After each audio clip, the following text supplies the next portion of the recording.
Online content can bring up a lot of strong emotions and controversial topics. So before we jump into a video from Lysandra, I want to slow it down. We're going to observe situations or any arguments being made and discuss them in depth. This isn't about outrage, it's about clarity. I don't care what anyone says, but you do not know your husband until you're divorcing him as a stay-at-home mom. Until you've seen him look at you and go, you're gonna have to get a job now, you're gonna have to pay for it. Or what makes you think you're gonna get custody of the kids since you haven't worked in 10 years? You won't know who they are until they cut off all your resources. You don't know who they are until you see them shut off the electric bill because they're mad that they lost control over you. So if you're a stay-at-home mom who is in the process of divorcing your husband, just know that you're gonna see a side of him that you never wanted to see. I got married when I was I like how she says, you don't know your husband until you're divorcing him. It's like, well, obviously, because he's not, once you decide to divorce him, in his mind, it's over. You're not his wife anymore. I will say that, when kids are involved, you should definitely have a little bit of care for them. But the idea, she sounds like she wanted a divorce, but still wanted him to still take care of her and everything. And that just doesn't sound reasonable. 26 and I got divorced in 2022. And there are so many things that I wish a matriarch or a wise friend or an older sister had told me, and no one did. And so because of that, I'm going to tell you the things that I wish I had known before I got married and before I got divorced. For one, because my generation was raised on Disney movies, and I think not many of us ever saw representations of what comes after the roll credits and the happy ending. Someone told me that love and marriage are not the same thing. Marriage is a social That's true. contract. A social contract. Contract. Marriage, aside from any religious aspects that are involved in your particular marriage, is a business arrangement. It has tax benefits, it has financial implications, and just like any business arrangement that you would get into, it's incumbent upon you to do your due diligence before you get into it, which is to say, talk about finances before you ever get married with numbers, with screenshots, with spreadsheets. Talk about what you would do if there is debt. Talk about what you would do if one of you lost a job. Talk about what one of you would do if you were injured, if you were sick, if you had to take care of aging parents, if you had to suddenly move. Talk about division of labor. Marriage is a contract, so know what the contract says before you ever sign it. I wish someone had told me that before you get married, you should know how to get divorced. And by that I mean, know what divorce looks like pragmatically. Understand the implications, understand the laws in your particular state before you ever get married. Know what the legal parameters are, know what your rights are, and I'm going to give you an example. So, when I was married, I formed a business. I had a brick and mortar small business.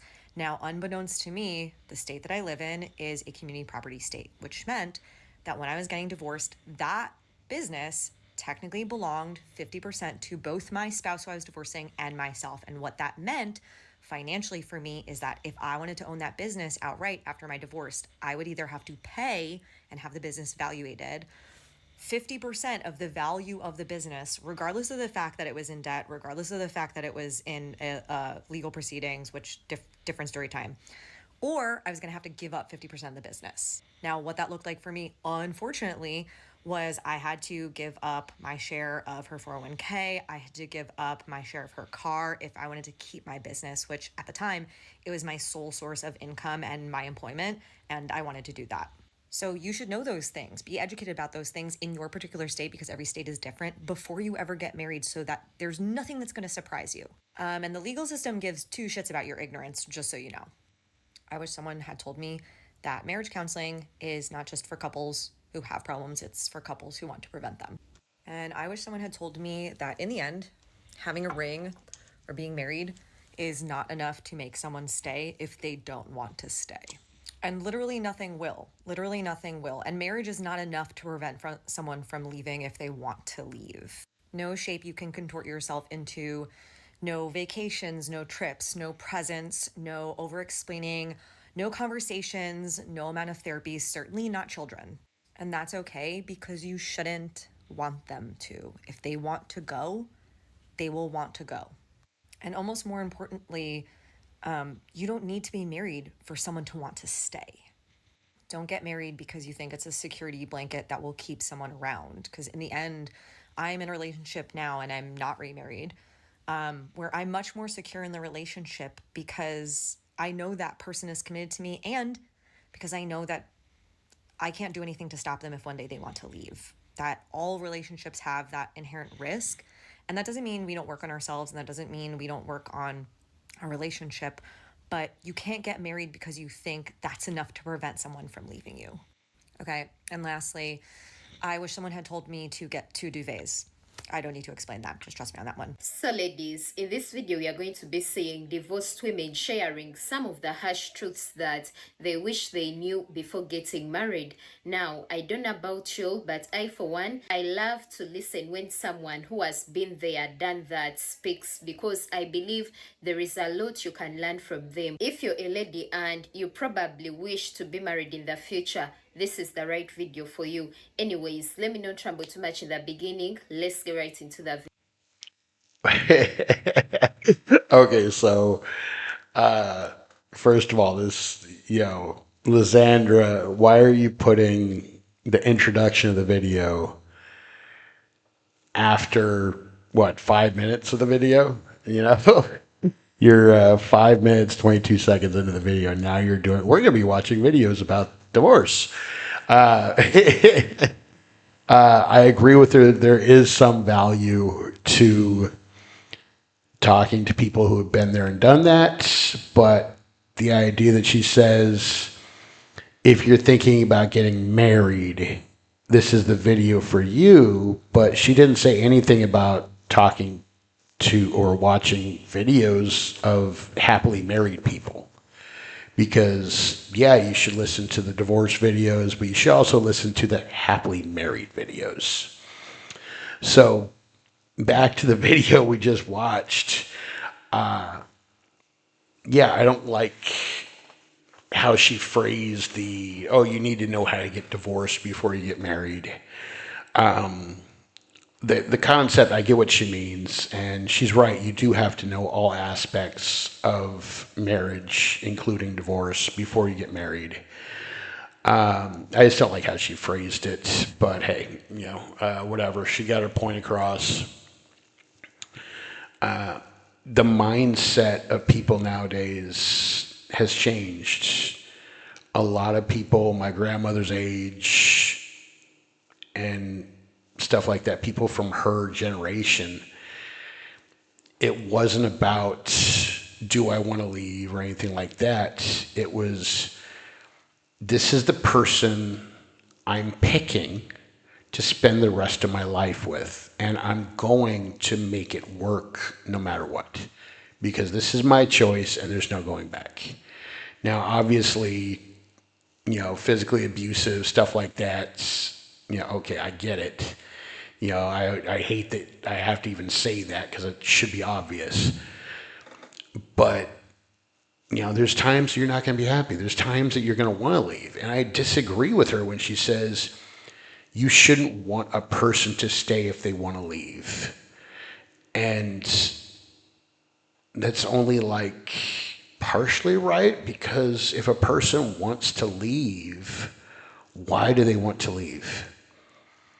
Is it something personal? Is it the actual relationship? Is it something that you're not doing? Is it something that they're not getting fulfillment, or they feel like they're being held back? I know I was in a relationship where the woman thought that I didn't want her doing certain things, and so during the relationship, she wasn't doing certain things. And afterwards, when I found out, I'm like, no, you could have done that stuff. It's up to you. So, Lots of interesting ways to look at it.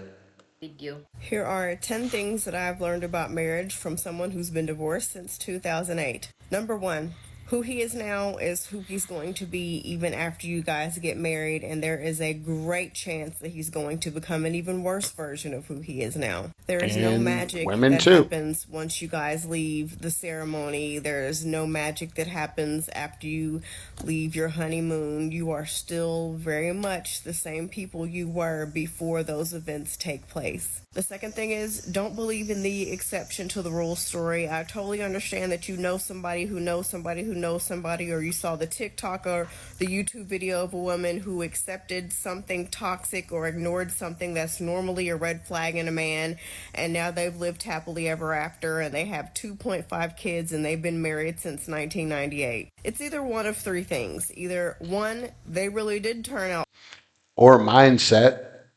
She had the mindset that we're going to work on this, and maybe the mindset that, hey, yeah, this is a red flag, but it's not something I need to change. I can live with this. It's, I can't think of something, but if there was a woman that, she had a certain quirk that was a red flag, but it wasn't super detrimental to the relationship, it's like, okay, why should I care?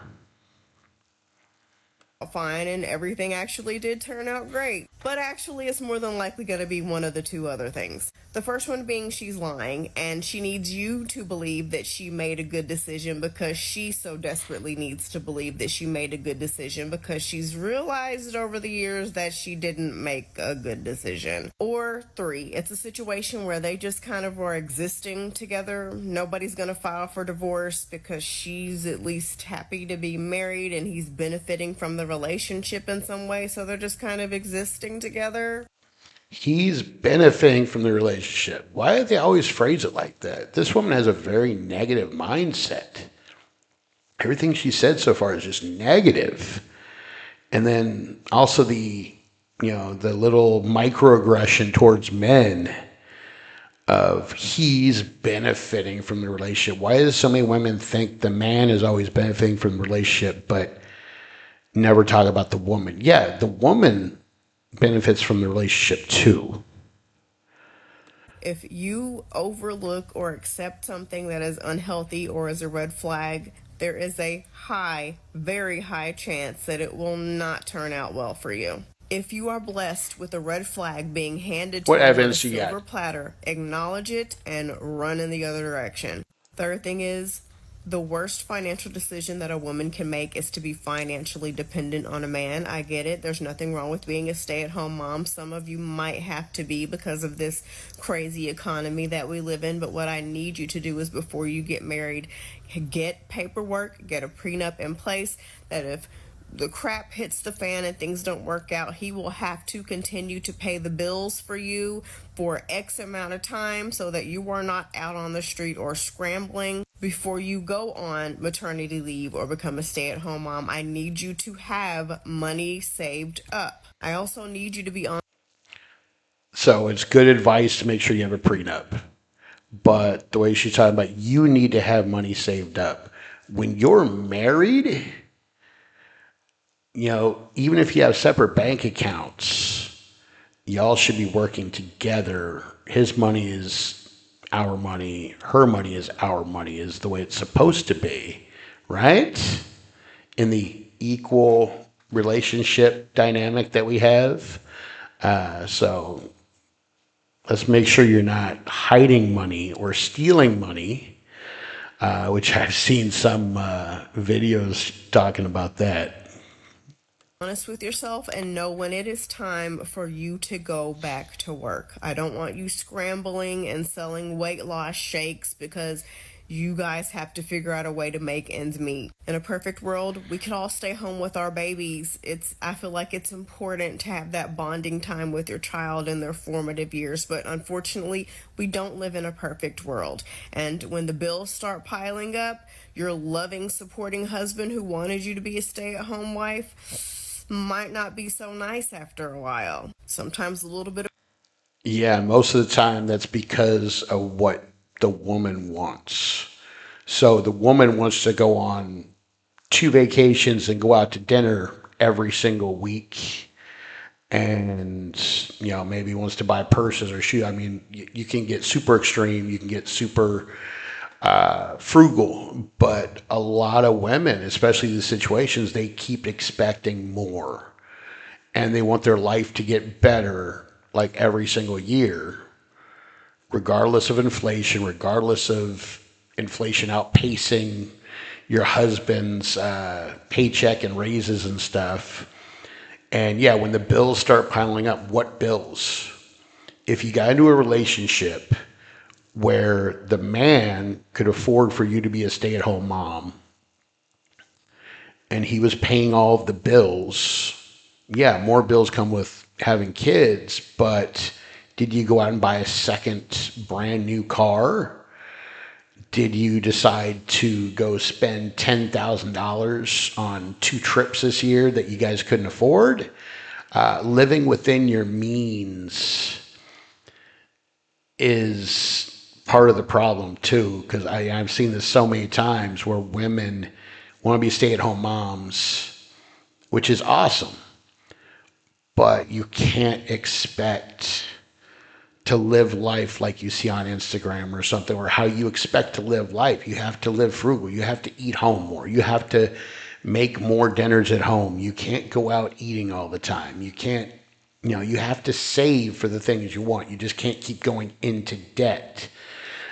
Because if you keep doing that, that's what usually causes or at least in my experience from what I've seen and stuff, that's what causes the resentment of the husband, where it's like, okay, it's you that was really pushing for all this stuff. I'm trying to give you what you want, but even though I said we can't afford it, you still want it, and you were going to not be happy and be mad at me forever if we didn't do these things. And now we have all these bills that I can't afford, and you still want to be a stay-at-home mom. It's like, hey, we need to make more money some way. The most logical way is for you to work. If you want all these things, you're going to have to give up being a stay-at-home mom to help pay for these things that you want. Now, if he's just not making ends meet, okay, I get it. But why would you agree to be a stay-at-home mom in the first place? Power goes to people's heads, and he might start acting differently towards you because he feels like since he makes the money, he controls the money. You got to think about what happens if he becomes. Which isn't the case most of the time. Sorry for stopping so much, but that's not the case most of the time. Most of the time, you get in a relationship and the relationship power goes to the woman's head, where the woman starts trying to call all the shots, and most men will just be like, okay, whatever you want. Okay, no, I don't want to argue with you. The guys don't want to argue. They don't want to fight. They want to give you what you want. They want to make you happy. And you think you're smarter than him. You think you know better than him. And then that usually causes lots of issues. Yeah, sometimes she's right. Sometimes it is the man that gets you married, gets married to you, and he has all the money and stuff. And he expects for you to do certain things. Especially if you had nothing, and he's making 6 figures or 7 figures. Yeah, you should have expected that when you got into the relationship. Laid off or something financially catastrophic happens. Let me shake you up a little bit. We do not live in a Disney movie, okay, guys? This is the real world. I need you to put yourself and your children in a situation to where no matter what happens, you are going to be okay. If you don't care about yourself, fine, don't care about yourself, but at least make sure that your kids are going to be okay at all times. Number 4, it's not working on the relationship if you're the only one that's doing the working. You're the only one that's crying, begging, pleading, praying, seeing a therapist, looking up articles, watching TikTok videos, Googling things, having grace, being patient. It's not work if you're the only person that is doing it. It is. Yeah, and you might be doing all these things, and you might think you're giving grace and all this other stuff, but I've had women fly off the handle about not doing the laundry right, about not stacking the dishwasher right. But in their mind, they think, oh, I gave you grace because I didn't attack you for 30 seconds. I know my opinions are going to be a little biased because I am a man, but, you can't always think like this where I'm the only one doing work. Did you ask him if he's trying to work on it? Because he might be. He might be trying to do all the work too. Or he may not realize that the relationship needs work. And it might just be in your head. A lot of people make up problems. When they get bored, they start making up problems. I don't know why exactly psychologically why people do that, but it's an actual thing. And yeah, so just keep in mind there's always another side. And I try to tell men this too, is yeah, it looks like she's being terrible and she's not doing this and this and this, but it's like you have to have the conversation. You have to have the conversation, and you can't do it when the person is not being receptive to it. The woman is in the middle of doing something. You can't just expect her to stop doing what she's doing. Just like you can't approach a man like if he likes video games, come and want to bug him in the middle of playing video games. No, you guys need to set a time and talk about it. Is a one-sided relationship and you are being taken advantage of. Number 5, do not turn your back on your friends. My friends over the years who have had the most happy, healthy relationships are the ones who still made time and hung out and talked to their friends. If you adopt this attitude of I'm married, I can't hang out with single women anymore, or my husband is all I need, those are the famous last words of a relationship that is doomed to fail. People love to say that we need community as an argument as to why relationships are absolutely necessary, but no, that statement just simply needs we need people. You don't need romantic relationships to survive.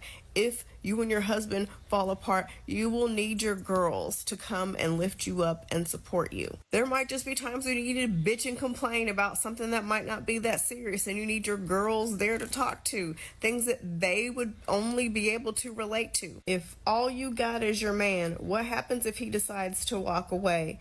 What happens if that relationship doesn't work out? What happens if something, God forbid, happens to him? Then what? Number 6,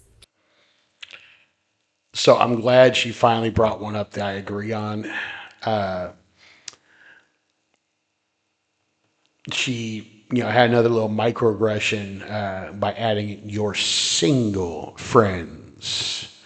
And it's like, okay, but there's a difference between having single friends that you still hang out and do stuff with and having a girls' trip to Vegas or going out clubbing with your single friends. There's a big difference between doing that and no, we're going to brunch.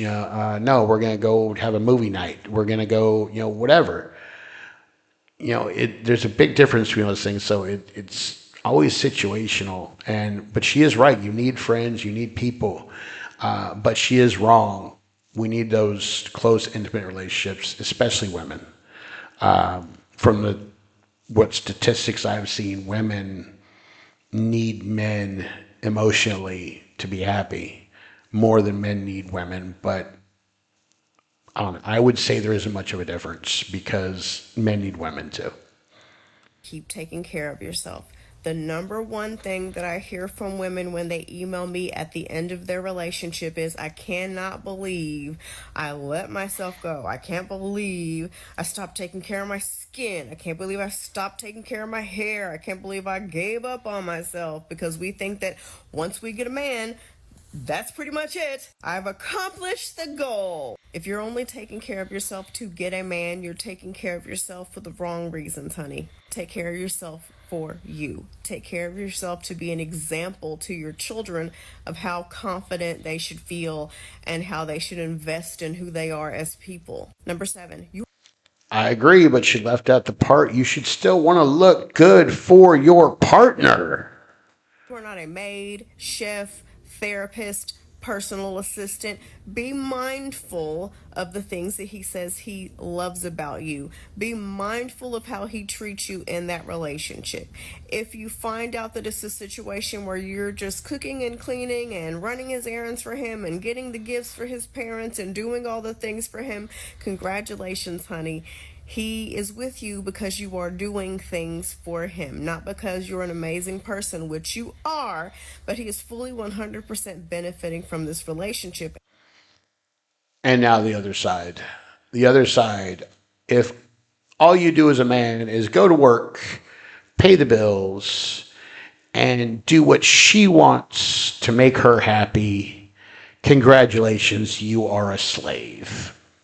And that is why he is with you. I have heard so many women say, well, my boyfriend proposed to me. Now I need to learn how to cook. Why? You need to continue being just exactly who you are. Cooking, cleaning, and taking care of a home is not wifely duties. That's shit that adults do. Adults, Yes. male, female, they, them. I Everyone. agree. Not just you because you're a woman. Number 9, do not stay for the kids. I remember being a child begging my mom to leave my dad, and we were so much more happy when she finally did. You were not doing your kids any Why? Was he beating the shit out of her? That's why I want to know. Because if it was just you didn't like an authority figure and telling y'all, hey, don't run around town and wearing like almost no clothes and flirting with every guy in town, you know, give us more of the story other than just making these assumptions. And yeah, a young girl would, I would think, would almost always prefer for mom to leave and take her with her so that way she could be free from the rules of the father. But, yeah. favors by staying in a situation where you are not happy because newsflash, kids are smart. They can tell when things are not right. They can tell when there's tension. They notice when you guys are avoiding each other. They can Make hear yourself you guys happy. when you think that they can't when you guys are arguing. Trust me, your kids want you to be happy more than they want you to simply be married. And if by chance they are upset that the relationship is ending because they want mommy and daddy to stay together, that's fine. That's understandable. But sometimes things don't happen that we want to happen. Things don't always go your way. And if you're not happy, it's okay to walk away from that situation. And you're teaching your kids that, and you're teaching them boundaries. And No, if you're not happy, that's a you problem. For one, I mean, yeah, part of it might be your spouse. And this goes both ways. Part of it might be your spouse, but part of it is you. You should be able to be happy with yourself and your life regardless. There may be some things about your life that you're not happy about, but in general, you should be happy. You shouldn't be basing your happiness on your relationship. And not being happy and breaking up a family, yeah, you think you did everything and tried everything, but there's a lot of people on both sides in a marriage. In a marriage, the man and the woman might both be thinking, I'm doing all the work, I'm putting in all the effort, I'm doing everything, they're doing nothing. And sometimes you have to learn to let go of that and understand that no, you're not perfect, you're messing up, you're doing stuff wrong. If I ever hear someone say, hey, yeah, this person, did all this stuff. Yeah, I played my part. I'm more inclined to believe them. But so far, everything this woman has said has all been his fault, his fault, his fault, his fault, his fault. And the woman's not at fault for anything. Think about that. You're teaching them how they should be treated and how they should act in a relationship if things go bad. Which leads me to the next thing. It is okay to end it, okay? It's okay. Divorce has such a bad stigma around it. Divorce does not mean you failed. You know what No, it does failing mean you is? failed. Staying in a relationship. No, it does mean you failed because you promised to be in a relationship, make a family, and raise that family together for the rest of your lives. So therefore, if you leave, yeah, you failed. Now, okay, yeah, you could take the L and walk away. All right, but you're still, especially if you have kids, if you have kids, you're still going to have to raise this family. You're still going to have to interact with your spouse, ex-spouse. So you can't leave if you have kids. And the grass is not always greener on the other side. That's dead. Staying in a relationship that is causing you trauma and pain. That Trauma is and pain. failure.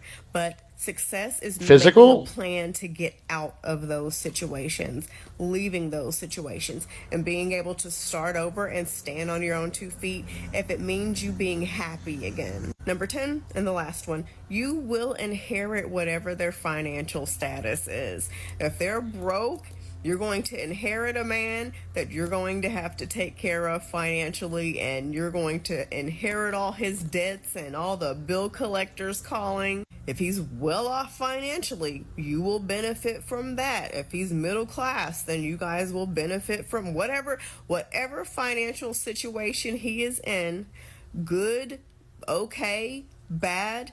You will inherit that situation. It's not going to magically go away. Dual incomes does not necessarily mean more money.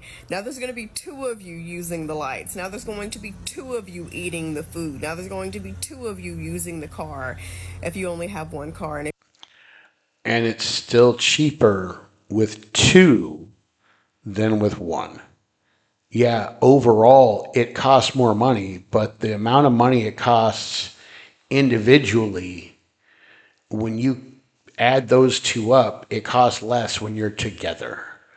And once again, she doesn't cover the other side. Yeah, you inherit wherever this man is financially, but the same goes for the woman. How many people, I can't tell you how many people I've seen over the years that the guy gets in a relationship with a woman and doesn't find out until they're married that she has $50,000, $100,000, $200,000 worth of debt.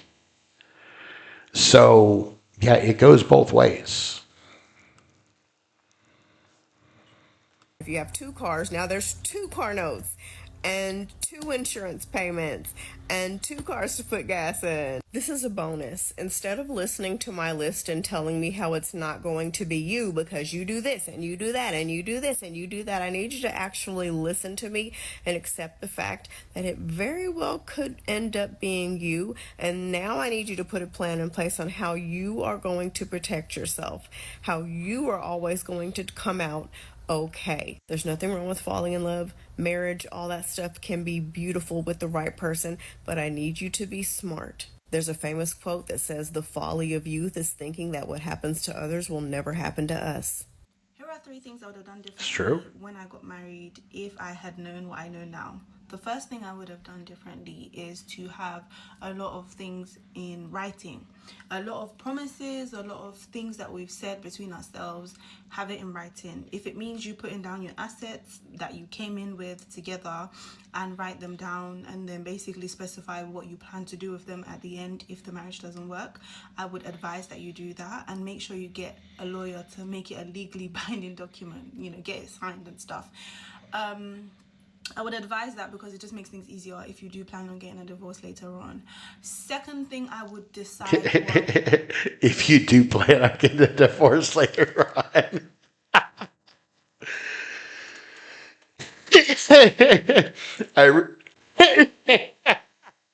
I really hope she doesn't mean it like she said it. Why would you get married planning to get divorced? Uh, I don't think that's how she. I hope that's not how she meant it. But yeah, prenuptial agreements always a smart idea. You're getting into a contract. You should have strict guidelines and plans on how things will go. Would have done with myself is also prep my mind if, you know, for the worst to come. I know it sounds very bad, but the truth is, I would have sat down and really considered where I was, who I was with, and the outcome of how our negative moments go. Because a lot of us get married on the whim of the happy moments, but we don't consider the bad moments. And unfortunately, the way life works is sometimes you can have a bad moment for a long period of time. So I would ask myself, can I cope with this bad period that if it was prolonged, maybe life was doing life and we couldn't necessarily be the most happiest version of ourselves? Could I cope with the not so happy version? Could I cope with the version of them that maybe might not necessarily be the most romantic or sweetest or lovely or whatever? I would have asked myself those questions because that would then determine my ability to do forever with someone. Yeah. Obviously, no one's ever in a happy moment 24/7, but life does do life, and there are some times where you will find yourself unhappy, maybe going through mild depression, or just not generally understanding where you are in life. And having someone to support you through that experience is so key. But then being with someone who doesn't understand support, or being with someone who seems to think that you have to do things on your own and they do on their own, and figuring it out can determine the outcome of how you feel, how the situation goes, and a whole lot of things. And then the third thing I would have done differently until tomorrow is not have a big wedding. Okay, now this isn't to say don't have a big wedding. Celebrate everything. If you are someone who wants a big wedding, please celebrate and have fun. I'm just saying from my point of view, I probably wouldn't have had a big wedding because I genuinely don't think that it was something that I should have done. I think and truly believe that I should have kept it low key because of one, spiritual ailments. You know, we know how the spirit world works, but also I would have kept it low key because I was already in a space where I wasn't too sure, especially the day before when like things weren't great and stuff. So I was already like, I don't know if this is something I really should do. I don't know if this is going to be long term. I don't know how it's going to work. So already I was very iffy on it.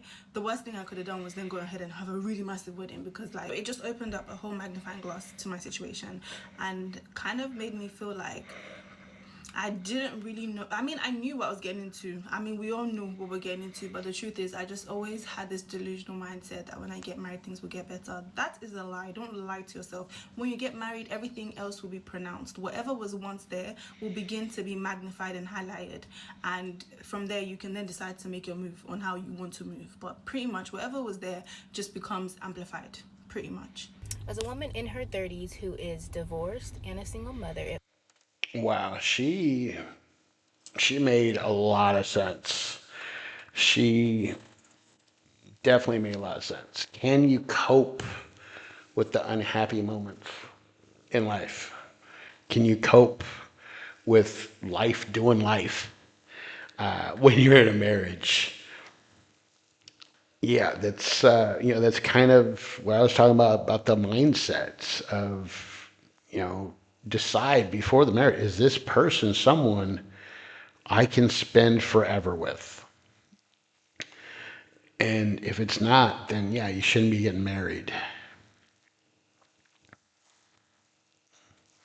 So,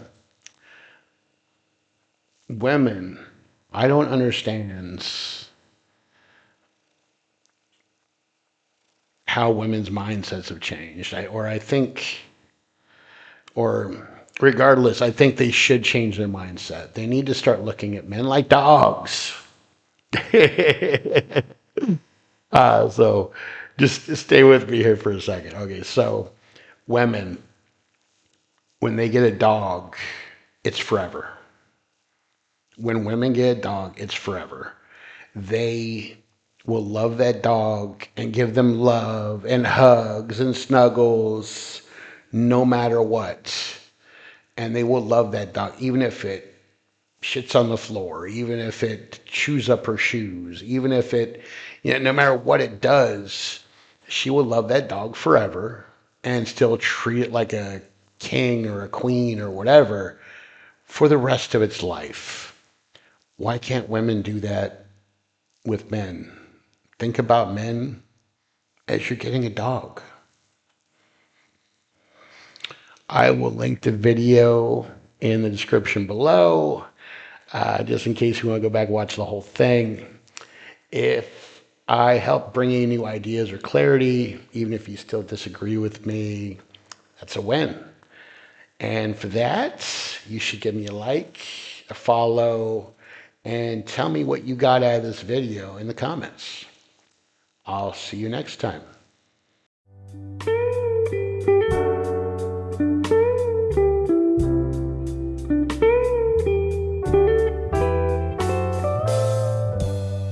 We go to a party and everyone turns to see